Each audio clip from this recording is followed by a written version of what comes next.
So when I sit there and think about all the unconventional jobs that I've had in the past, I have been a firefighter. I did asbestos abatement, then typical ones. I was a CNA, a mom, now I'm a grandmother, I'm an aunt. I am just that well-rounded person who just loves life. So, let's see if I can do this. This is me with my parents, Carl and Liz Green. My mother always says she takes lousy pictures, so she makes that stoic face every time. And I'm like, Mom! But, so this was on my, when I was sworn in. So my parents came out. My parents are in their 80s. So I have longevity in my genes, and I'm very blessed that they live close. They live in Springfield, so I get to spend a lot of time with them. These are my offspring with their offspring. Wow. These are my twins, Christian and Daniel, and then my daughter, Marissa, is 15 months younger. Yes, so I had 3 kids under a year and a half. This is my mini-me, Malia, who's 12, who now is starting to look down at me, and I keep telling her, no, I'm still taller than you. Rachel, Mini Dan, and baby Chris is William. No, looks just like his father. This was Christmas this year. I am blessed. I have so much fun with my kids.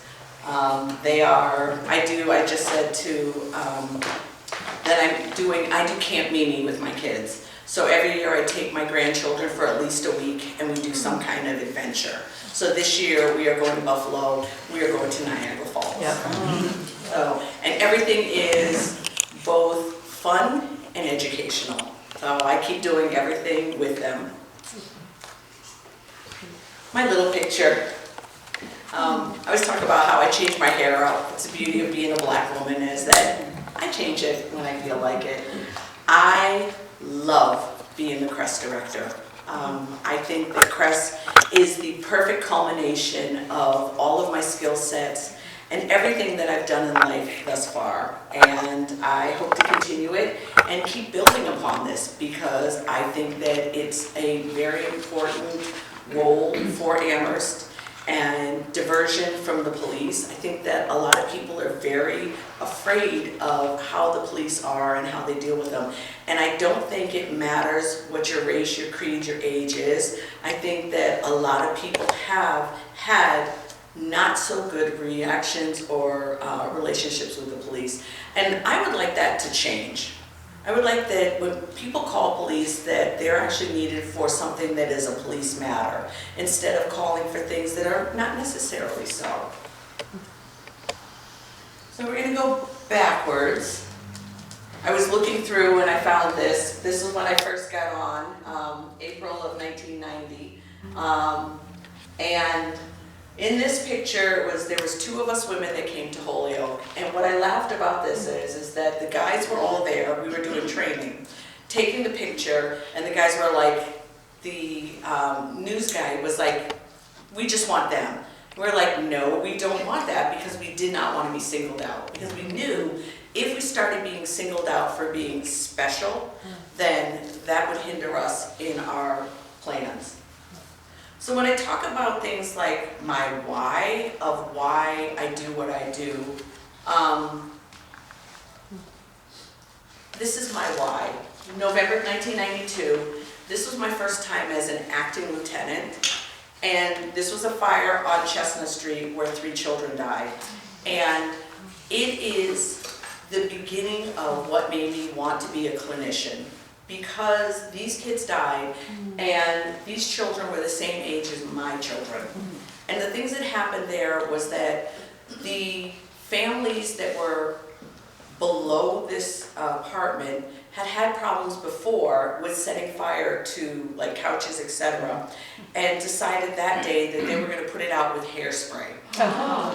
And instead of, when it engulfed the couch, instead of, they didn't have a phone, instead of calling the fire department, they went across the street to call a neighbor to call an ambulance.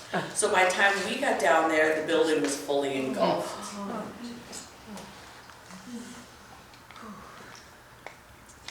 This is the same fire. It was bad, and I think people have seen the picture of the firefighter holding the child by the ankle, that his brother had thrown him out the window to the firefighter, who was on a 50-foot aerial and was probably about from here to here away, and they were moving in, and it was getting too hot there, so he tossed his baby brother to him. Wow. Those were two of the kids that lived, the 12-year-old and the little one. 3 other children died that day. And what happened with that is that after this fire, we did what they called debriefing. So all the people that were involved, police, fire, EMS, all of us, sat in a big circle. And there was a clinician there who also is a firefighter, is a PhD, and his name is Hayden Duggan. And he also had some clinician, social workers there. And what really amazed me, what really amazed me is it was sitting around like this, and I was on this side. And as they were going around, all the firefighters were like, we saw Camille there. I was an EMT at the time. We saw Camille with the child, and we know that if anybody had a chance of saving that child, it was Camille. And it came around me, and these were guys, big burly guys, that were crying. And when they got around to me, I told what happened, matter-of-factly, and I sat there and I thought, what is wrong with me? I am not in tears, this is not affecting me, and I'm like, what is wrong with me? And after this, I called my mother, and I started crying, but not because I was crying for those kids or whatnot. I was crying to my mother about what is wrong with me? Why am I not affected by this? Why is this not bothering me? And she's like, Cam, people deal with things differently, and that is just how you are choosing to deal with it. You are working in this environment. You can't just break down because something is sad. The beauty of that is, after that, we went up to On-Site Academy, a couple of people, and we talked to clinicians and everything else, and I thought, wow, they really get it. I want to do that. But I couldn't do that because of the schedule. But I was like, oh, what are the things that I can do? I can take classes through the Fire Academy. I can join the incident debriefing. I did everything I could. What makes that funny is that when I was in high school, I ended up senior year going to summer school because I flunked English. Now, that I laugh about now because I've always been smart. But in that class, it was terrible, absolutely terrible. I had it out. I am very much one of those people that if I disagree, I will politely disagree. My mother's British, so I politely disagree, but this teacher and I did not see eye to eye. So I figured, why waste my time? So I didn't. So I'm in summer school and everything else, which derailed a whole lot of other things that I planned on doing.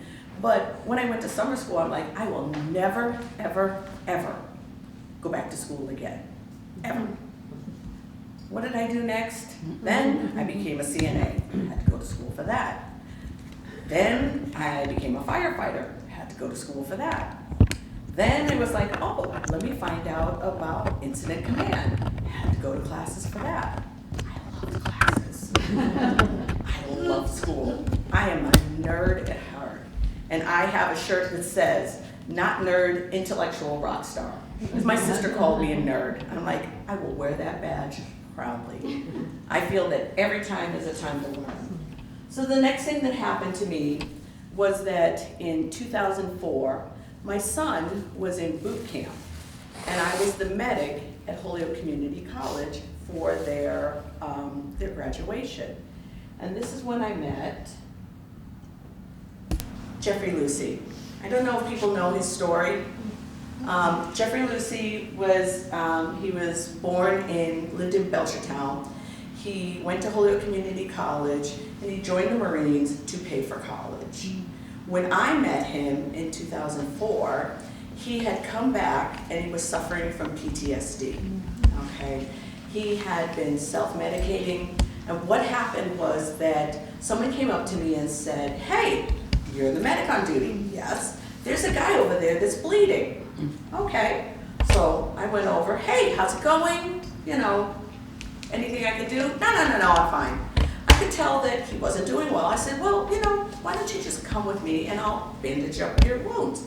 And he's like, okay. So I bandaged him up, and then we started walking around. And he started telling me stuff.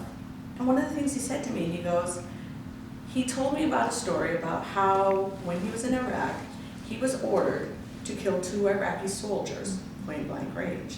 And he pulled out dog tags that he had of these Iraqi soldiers. So I talked to him and everything else. I found his parents. And then after I found his parents and everything else, we were walking back, and I'm arm in arm with him. And I'm sitting there thinking now, wow, this is like things to come. I'm walking with him because he was a little unsteady. And the Holyoke Community College campus police came up to me and said, we'll take it from here. I'm like, why? What's going on? I'm like, he's fine. You know, he starts getting agitated, walking back. I've got his arm. I'm like, it's okay. It's all right. You know, we're going to your parents. It's okay. So, walked back, found his parents. They got him out of there and everything else. I thought, okay, no harm, no foul, nothing. Monday morning, this was Saturday, when I left there, I cried. I went home, this was on a Saturday, I cried. I went to bed, I cried all day, I cried the next day, and this is why. This is my son, Dan. He was in Iraq. This was his bunk. He took my Holyoke Fire Department blanket and replaced it. He had an Army one, so he left me his Army one and took that. My parents sent him lights, a Christmas tree, and everything else. We would send packages. But he was gone. I cried that whole entire weekend. I went to work Monday morning, and I got called into the office, and they said, Camille, they're like, Lieutenant Theriaque. Okay. Did you interfere in a police matter? What are you talking about? Campus police wanted to arrest him. For what? He wasn't doing anything. He wasn't bothering anyone. So that was like really my first diversion, alternatives to police. It wasn't needed. They didn't need him. So that was there. And then from there, you know, I worked for Holyoke. I retired in 2008. My son got out of the Army, and he is well, he is adjusted. He's the one that has the daughter that is just as smart alecky as he is. We were talking earlier about who's that child that if you're gonna go to the border and is gonna say something smart ass like, you know, that's not my mother, that would be my son Dan, and that would be his daughter. So from there, in 2008, I retired. I have chronic myelogenous leukemia caused from firefighting and benzene, so that is in everything.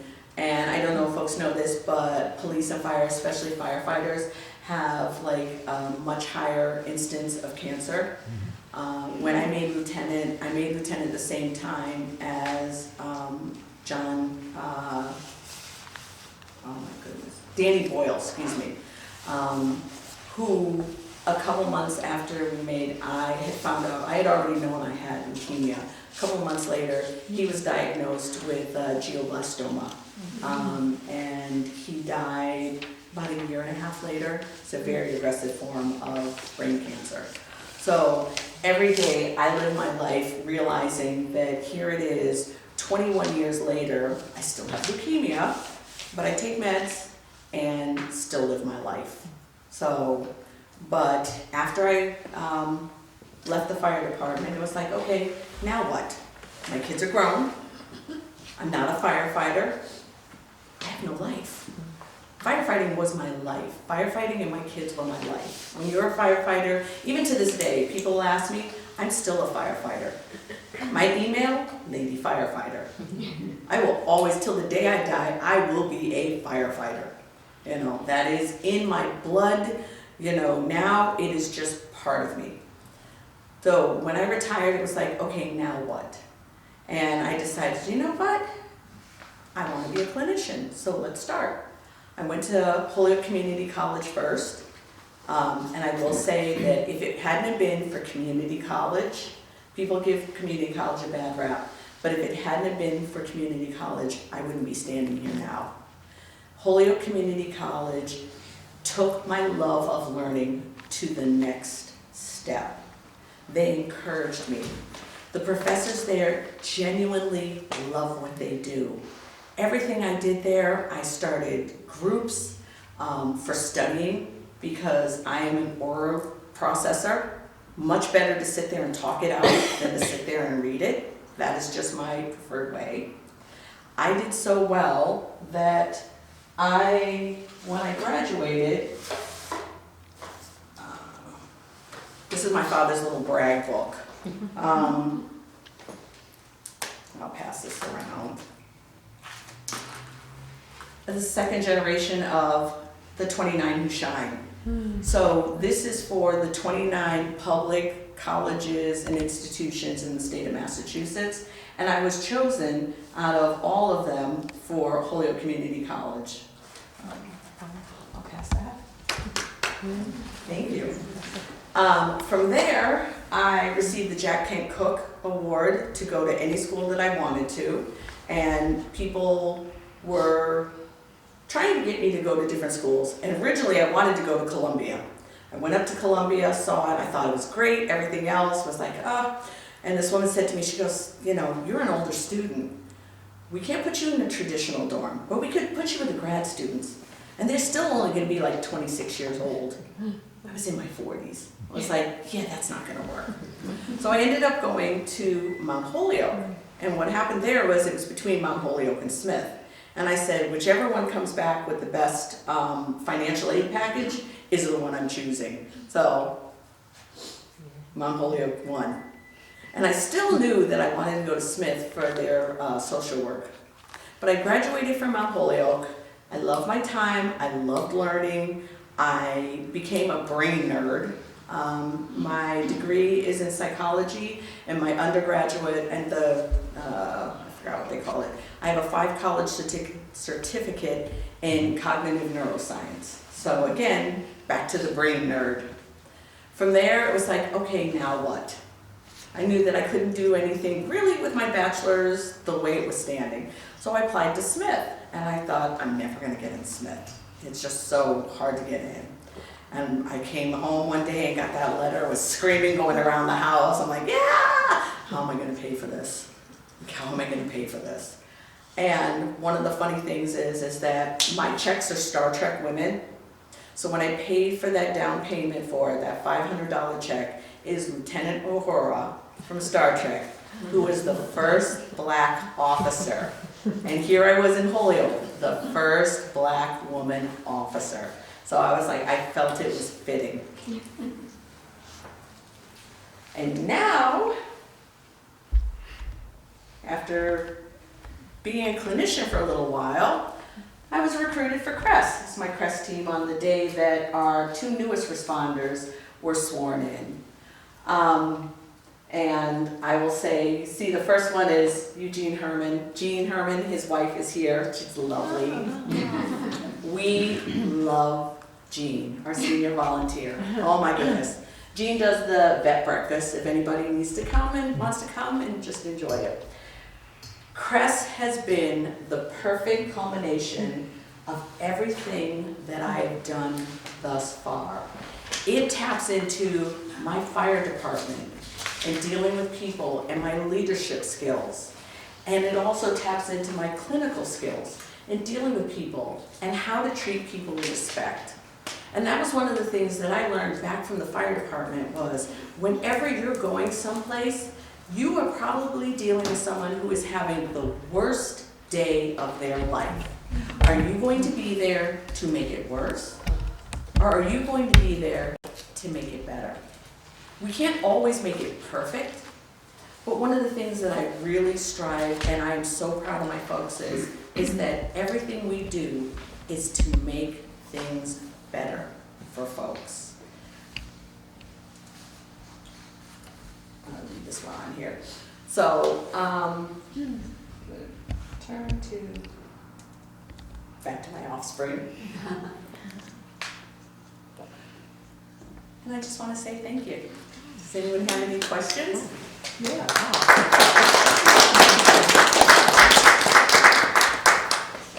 Well, I gotta say, Amherst is very fortunate to have you directing this team. And I want to ask you, can you give us some real-life descriptions of, and also a description of the shadow Amherst, the underbelly of Amherst, which I imagine you're familiar with. So the things that I found out over this past winter is that the amount of people, like the shadow you call it, there are a lot of unhoused people, CRESS stores.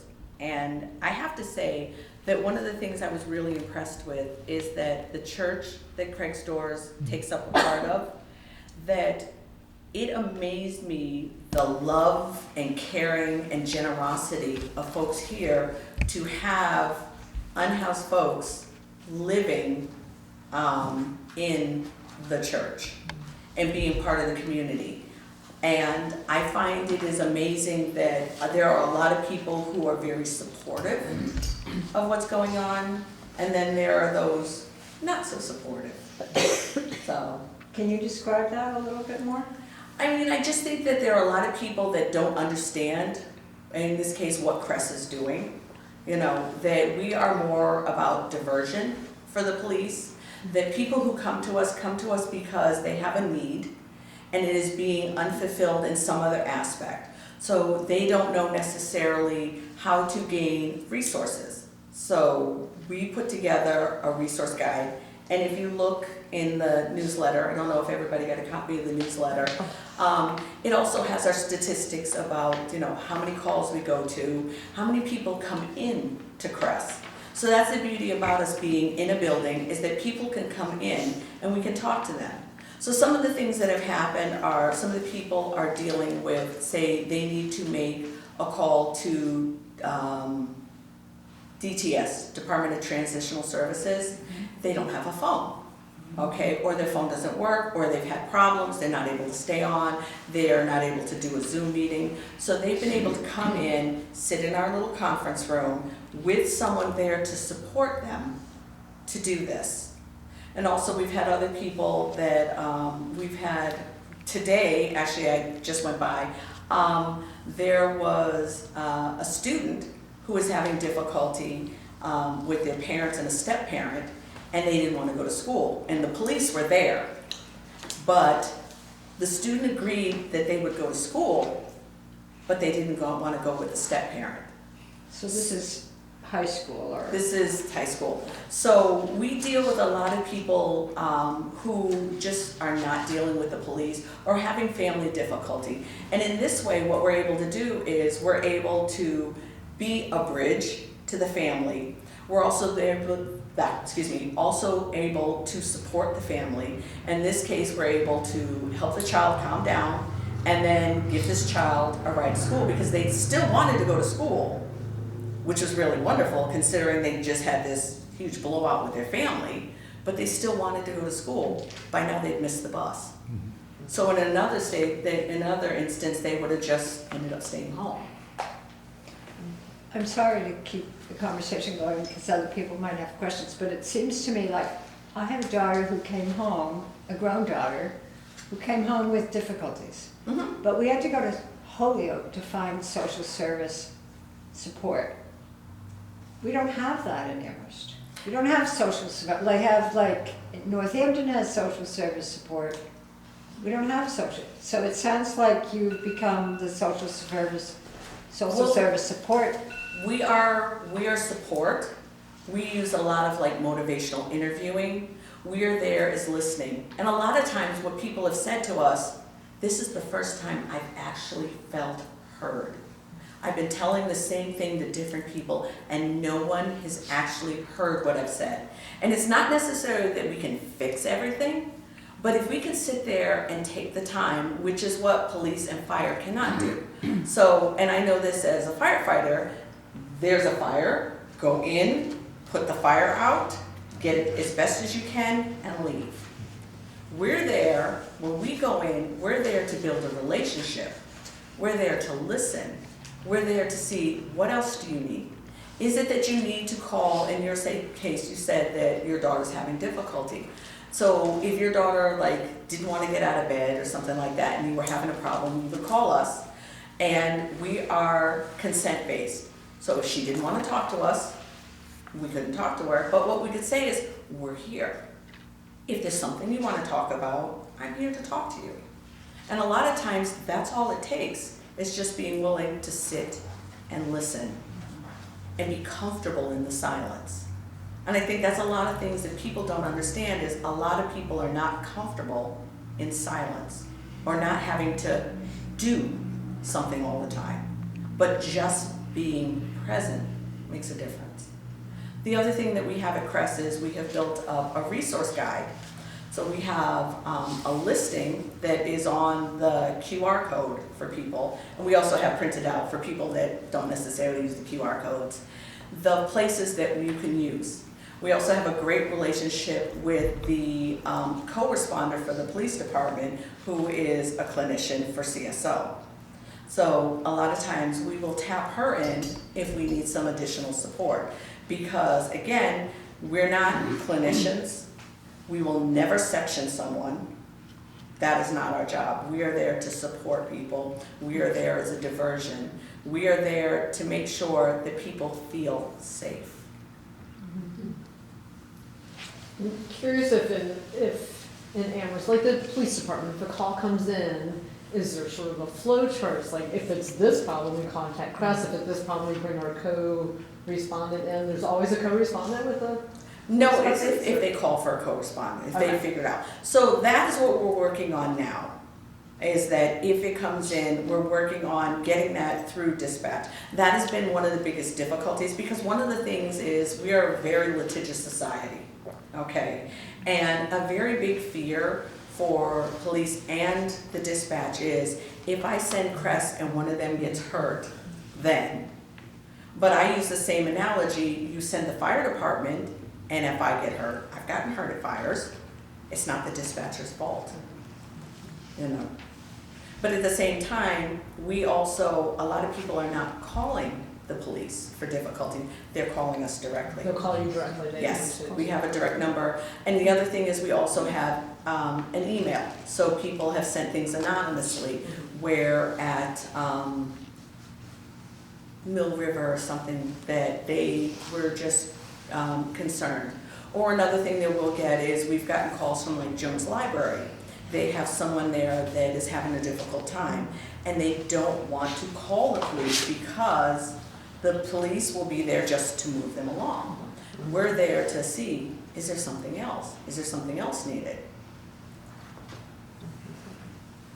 I'm interested in the people who work there and kind of the structure of the department is the responders, or do they focus on certain areas? Is everybody kind of a generalist?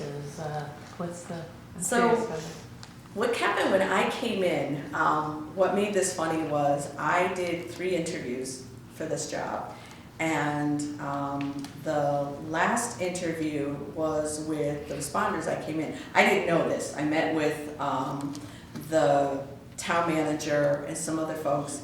And then I was told, okay, you're gonna go over and do a tour. That's what I was told. I came in and there was a circle. And they're like, okay, you're gonna sit here. Okay. And then it was like question, and then ask me what I thought. So, and my philosophy is, and it always has been, is that people are given gifts. And it is my role as a supervisor, as a director, to take those gifts that people have, encourage them, and to bring out those gifts even more. So what I found is that we have a responder who's really good with data, so who's put on the data team. We have a responder that really is into social media. So the social media created the CRESS newsletter. We also have responders that are really good with kids. So those are the ones that are doing our youth outreach. So yesterday started with reading a book, and also we have a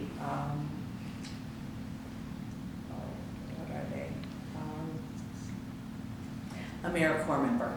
So AmeriCorps really works with youth. So our AmeriCorps member splits their time between us and DEI. So right now, they are working really heavily on our youth empowerment, and they read some chapters of the book, and then they did an activity with a healthy snack.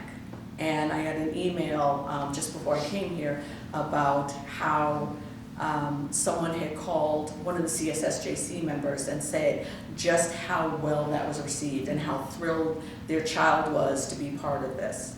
And the beauty about this is when this is over, when they're finished with the book, they get to take the book home. And there's 6 different books that we have set up. So one of them is like My Pet Slime, so they'll be making slime. There's some robotic stuff, so they'll be making robots. It's all built into the curriculum that Vanessa Phillips, one of my responders, started.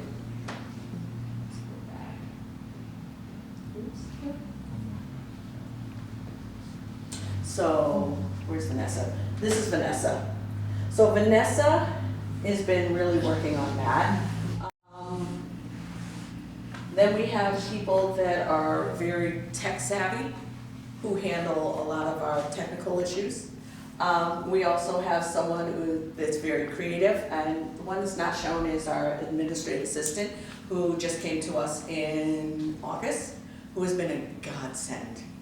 She is so organized and has really kept me on task, because before that, I didn't have that kind of support, so it was all over. But now my schedule is set, I know where I'm going, I know what needs to be done, and it's like poke, poke, poke. I'm like, ooh, uh-oh. But getting everyone's gifts, and there are, I'm trying to think some of the other things, the initiatives. Brittany here, she did the QR code and set up the whole, all of our, oh my God, brain just went poof, squirrel. All of the people that support us, and also other agencies that we can rely on to help us with things. So we have a great relationship with the Salvation Army, but one of the things we can do now for folks is if they're having a difficult time, we can write a voucher for up to $50 for food to Big Y, or $50 to the Salvation Army if they need clothing, and it's pretty specific.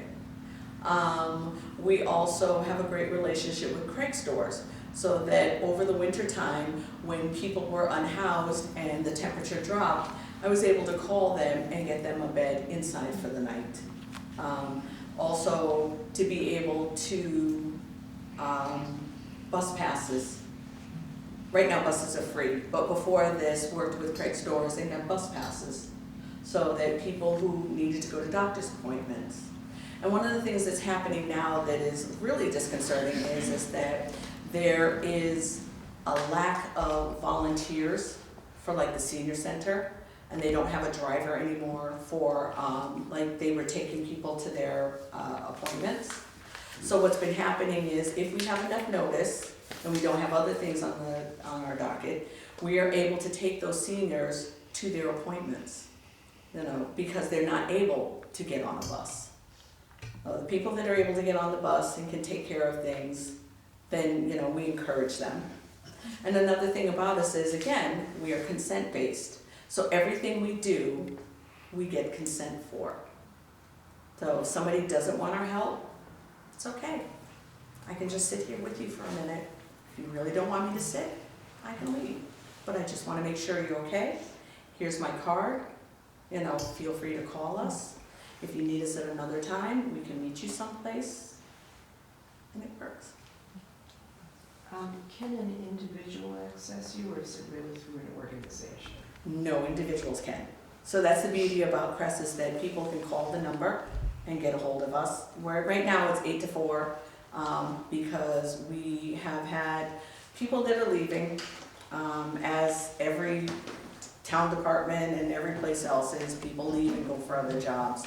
I was having a discussion about how people don't, you used to get a job in a factory or something like that, you stay for 30, 40 years and then you'd be done. It doesn't happen anymore. People stay for 2 or 3 years and they move on. But if people need to get a hold of us, they just call the number. They can call dispatch, who will send a call over to us. We've also had people go to town hall, the Jones Library, and they'll call us. So is your office in the Banks Center? Yes, second floor. You look familiar. Are you like a volunteer there? No. Oh, lovely white hair. Ah. I think it sounds great. I'm just wondering how you really get the word out. Because a few people I told I was coming to this. Have you heard of CRESS? Amherst residents, and they're like, no. And you haven't mentioned the Amherst Survival Center. I was just wondering if you connected with them because they have so many people and not read alone. They're feeding people every day. So is the Amherst Survival Center. Just wondering about those connections. So yes, we are connected with the Amherst Survival Center. We usually go out there 1 to 2 times a week. We'll go out when they're doing their food outside. Mm-hmm. So a Yeah. lot of times that people can get a little heated. So that's a perfect time for us to go in there and de-escalate. Right. We also have found a lot of support for people. We had some individuals who had come here who had a lot of, this individual had tools. So we called up the survival center and they were able to put their stuff in a locker and help them get a bed for the night, etc. And I am really pleased to say that this individual and their partner moved to New Mexico, have jobs, and are taking care of themselves, and have contacted us to let us know that, you know, we were the ones that were able to help them. So we were able to help them get the resources that they needed so that they didn't have to be involved with the police. Yeah, the other thing I want to say is that CRESS, either through you training the members of the team, or you bring in all these people to do trainings non-stop for the people who actually work there. Gino, my husband, will come home, he's a volunteer, but he'll come home and talk about these amazing trainings that you offer to the people who work there. And some of them, just rave about what they're learning, about how to talk to people, how to diffuse situations. So I just want to put that out there. It's not just that they show up and go out on the job. They're getting pretty It's a intensive lot of training. We do a Yeah. lot of motivational interviewing, and tomorrow we're going to be doing situational awareness. So, I mean, I think that's one of the things that the public has said, well, you're unarmed. You know, you go out in these situations, you know, how do you keep yourself safe? Well, the first thing is, when you walk into a situation, is being aware of your surroundings. Yes, a police officer has a gun, but to me, that's a false sense of security, okay, for a lot of people. But, you know, I would rather walk into a situation and be as much prepared as I can. So getting as much information as we can, and being able to deal with those. And if we go into something and realize it's above us, yesterday we called the fire department. We need the police officer, we'll call police. We do what we call a warm handoff. We explain what's going on, introduce the person, you know, hey, look, we are able to help you at this time. However, these are our coworkers. I think they can help you better. And to talk about some of the training and our super volunteer, Jean, one of the things is that we recently just did CPR training, and Jean is also now trained to the BLS level of CPR. So we are all CPR trained, we are defibrillator trained, basic first aid, we also are Narcan trained. So de-escalation, motivational interviewing, so all those skills together and situational awareness. You know, the other part of this is no one ever goes any place by themselves. We are all 2 in, 2 out. And that was something that I got from the fire department years ago. You go in, your buddy system. Your buddy leaves, you leave. The only time that we do things where it's one person is if we're in the office and it's someone we've dealt with before, then it's okay to sit out there with that person. But other than that, you will always see us in teams of 2. Always able to recognize us by the gray. We'll have a badge and CRESS branded apparel. How long has CRESS been around, and is it unique to Amherst, or is there one in every town? So there are other alternatives to policing around, but CRESS is the only one in the state of Massachusetts that is truly standalone. Other ones are under like the Department of Health, other ones are under the police department, but Amherst chose to be an icon and say, okay, we want this, we wanted a total separate department. So myself as the director, I am on par with the fire chief and the police chief. We know we live in Amherst where only the H is silent. And sometimes, you know, when I was working with Amherst Neighbors, we were always so thrilled to have CRESS volunteers who would assist us with elders in town who, you know, may be lost or experiencing cognitive impairment and needed help. And then sometimes I'm in other groups where people are very critical of CRESS because they want them to do more, you know, work that should go to the police department. So my question for you is, how can we as community members be supportive of the kinds of things you're doing? You're showing us tonight how much training you have, how many skills that you have, how much you can support and are supporting community members. How can we be of support to CRESS? Talk to your town councilors. Tell them about the work that we're doing. Come by. Come by and see what we're doing. I think that has probably been my downfall, is that I haven't been, well, when I first came, I was out at every event that was coming on, and now it's like people still don't know what CRESS is and what the work we do. And people think that we have a very narrow range of what we do. In actuality, it's very broad. It has changed. We are changing to suit the needs of Amherst. So whether it's someone who's having a mental health issue that needs just somebody to come and talk to them, whether somebody that's unhoused that needs to be connected to supports, whether it's a child who is getting bullied and school calls us to go talk to the parents because the problem stems more with the parents have issues with each other, and now it's passed on to the children. Whether it's a child that doesn't want to go to school, whether it's an adult with cognitive issues, that they realize that they're slowing down, but they need some support. So we have been able to connect people to Highland Valley. We've been able to connect an elder who had their apartment condemned for hoarding issues and did not want anyone in their apartment. And what ended up happening is that one of the inspectors called us to go out, and the responders developed a relationship with this individual who was like, I need to get a phone. I need to get my phone fixed. So they sat there, helped this individual set up their phone, helped them get some other supports, and then went with them to court and had a united front with inspections, with the landlord, you know, brought everybody together in the same room to look at this as not just this individual's problem, but a societal problem, and that this individual needed more support. Ended up that we were able to connect this individual to a resource that went in and cleaned out their apartment. And then when they went in to have the inspection, the pictures show it, their apartment is no longer condemned. They can stay there.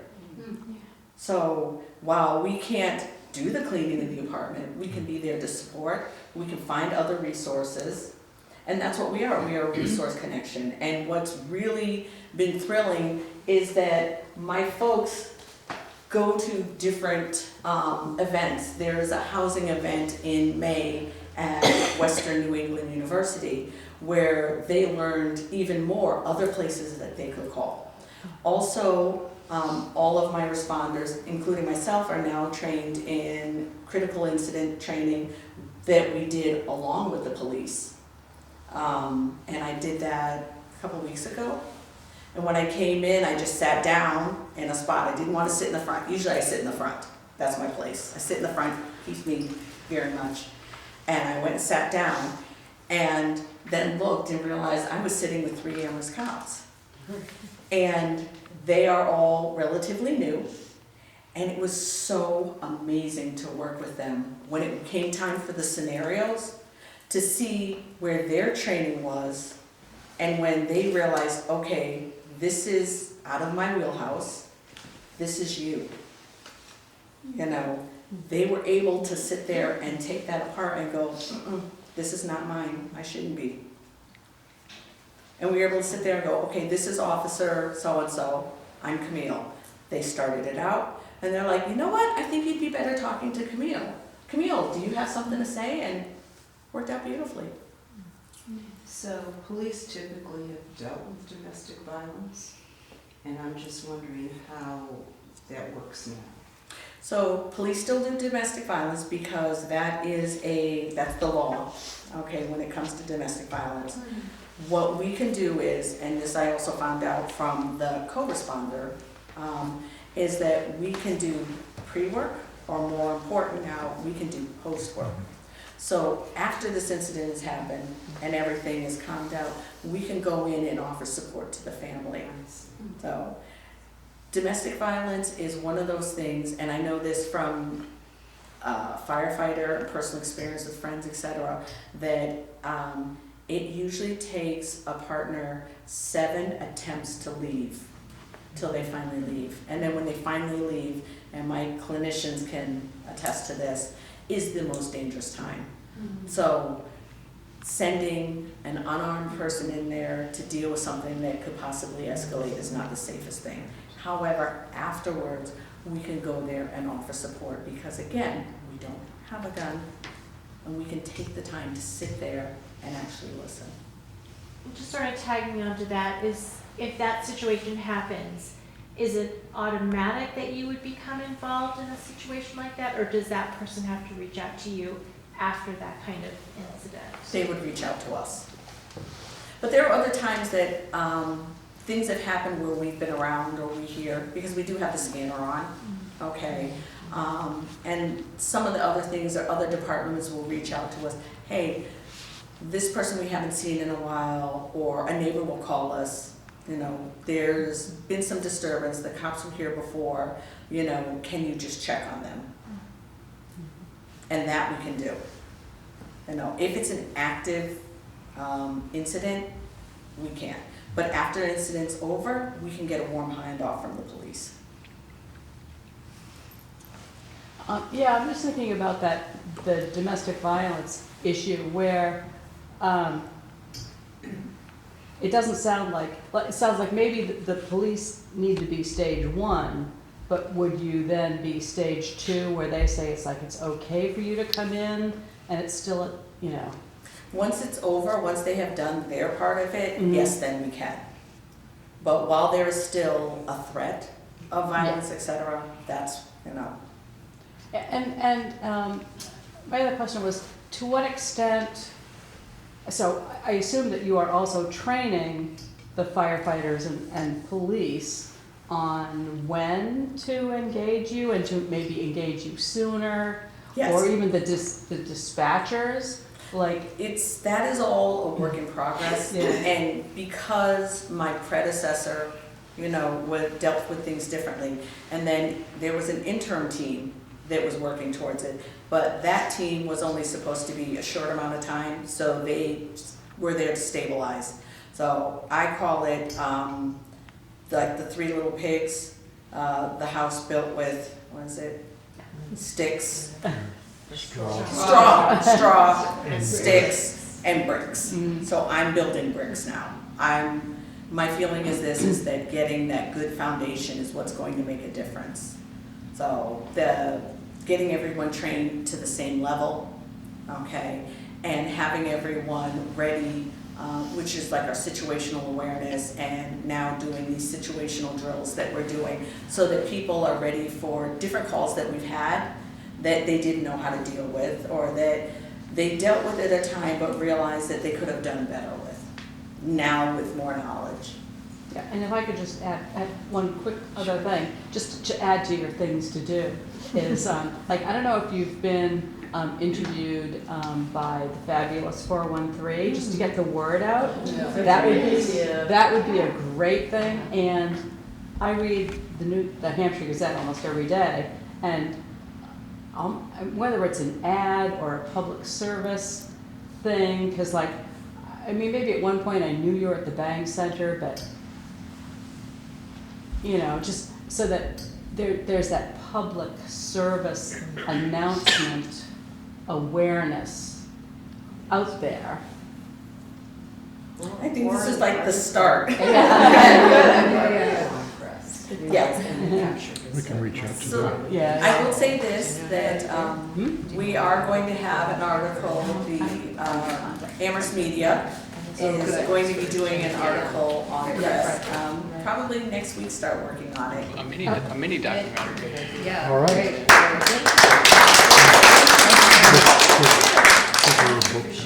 great. Thank you. Also introducing us to us and all that we're doing. Thank you. And as a token of our appreciation. Yeah. Ooh, nice. This is like one of my favorite flowers. Yeah.